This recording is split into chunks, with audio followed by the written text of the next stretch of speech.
Sekilas Rusia tampak sendirian pada saat mereka mulai berkonflik dengan negara-negara Barat. Konflik yang semakin memburuk semenjak invasi Rusia ke Ukraina. Semenjak itu Barat membanjiri Ukraina dengan berbagai bantuan persenjataan, keuangan dan dukungan politik. Sebaliknya Rusia dibanjiri dengan sanksi ekonomi, sanksi politik dan sanksi-sanksi diplomasi. Pertanyaannya, apakah Rusia benar-benar sendirian? Karena jika ditilik dari sanksi yang diberikan oleh Barat, plus negara-negara superkaya G7, negara mana sih yang sanggup bertahan? Nyatanya Rusia masih bertahan dan masih garang seperti awal invasinya. Bahkan Barat sendiri sebenarnya mulai heran dengan banyaknya prediksi mereka yang meleset. Padahal sebagian dari sanksi-sanksi itu justru membutuhkan biaya dan harga besar. Misalnya sekilas Barat yakin dapat membuat mata uang rubel Rusia menjadi kertas tidak berharga. Dan Rusia pasti akan jatuh ke jurang resesi yang mengerikan. Sanksi Barat sendiri tidak terbatas pada melarang Rusia melakukan perdagangan, transaksi keuangan dan pengapalan minyak dan gas Rusia. Sanksi Barat berlaku hingga pembatasan akses teknologi, diplomatik dan pemotongan harga minyak Rusia. Dan, tentu saja masih banyak sanksi-sanksi lainnya. Sanksi-sanksi itu sebagian justru harus dibayar amat mahal. Misalnya, ketika Rusia membalas melalui pemutusan total pasok energi, industri dan manufaktur Barat terancam berhenti.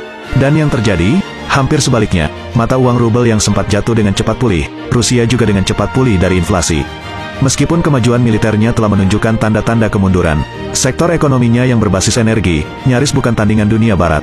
Sebaliknya, negara-negara Barat pemberi sanksi, kini satu persatu jatuh ke jurang resesi. Musim dingin yang buruk di Eropa menjadi semakin memperburuk keadaan, di mana industri makanan terkena dampaknya karena kekurangan pasok gas Rusia. Konflik berubah menjadi krisis Eropa dan menjalar hampir ke seluruh belahan dunia. Barat mulai masuk ke zaman kemunduran, ketika mereka memutuskan mulai menggunakan batu bara seperti zaman mesin uap di abad pertengahan, bahan bakar fosil yang mereka haramkan selama dekade industri modern, kini mereka terpaksa menghalalkannya. Semua itu tidak terjadi ketika Barat menghujani Iran, Kuba, Suriah, dan Irak dengan sanksi ekonomi. Biasanya sanksi Barat akan sangat merusak ekonomi negara-negara yang dijatuhi sanksi. Rusia memang beda, satu negara ini mampu membuat perekonomian seluruh dunia jadi gonjang-ganjing. Tidak peduli negara superpower seperti Amerika, tetap saja terkena dampaknya.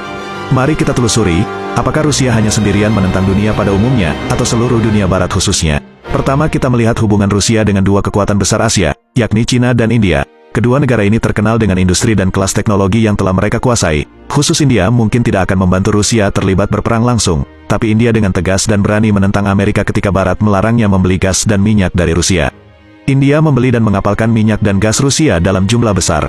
India juga telah terlibat kerjasama erat di bidang industri militer dengan Rusia sejak lama, terutama rudal balistik dan hipersonik, sehingga lahirlah rudal yang mengerikan seperti rudal Agni. Sebagiannya adalah berkat transfer teknologi Rusia.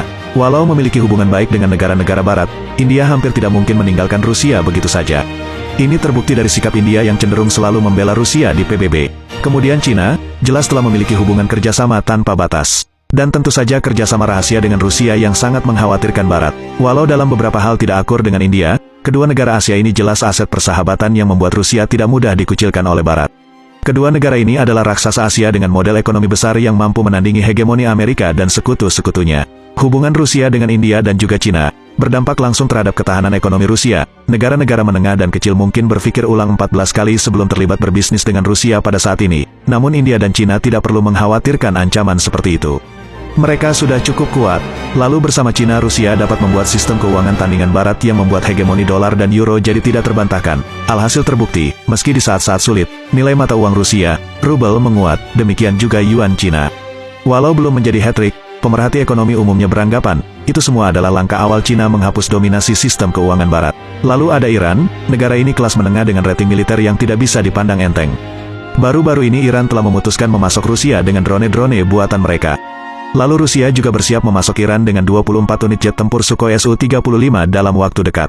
Tampaknya Rusia bersiap memperkuat sekutunya karena Rusia juga mengharapkan Iran dapat melindungi Suriah dari agresi tetangganya Israel. Ketika Moskow sibuk berkonflik dengan negara-negara Barat, Rusia juga mengirim sistem persenjataan rudal Iskandar ke Belarus, berbatasan langsung dengan Ukraina.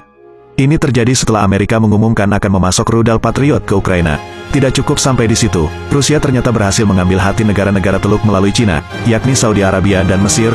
Hubungan Saudi Arabia kini memanas dengan Amerika. Rusia mengatakan, bagaimanapun, dalam urusan energi, yakni minyak dan gas, Rusia dan negara-negara Asia Barat seperti Arab Saudi dan Mesir, memiliki hubungan spesial di dalam wadah OPEC. Memiliki perjanjian. Ketika Saudi memutuskan mengurangi produksi minyak, Amerika marah karena tindakan tersebut cenderung menguntungkan Rusia. Saudi dengan ketus mengatakan, mereka tidak akan mematuhi negara manapun. Jadi jelas, tidak mungkin mengucilkan negara seperti Rusia, atau menyamakan Rusia dengan negara-negara lain yang pernah menjadi korban sanksi Amerika seperti Kuba, Venezuela, Iran dan Suriah.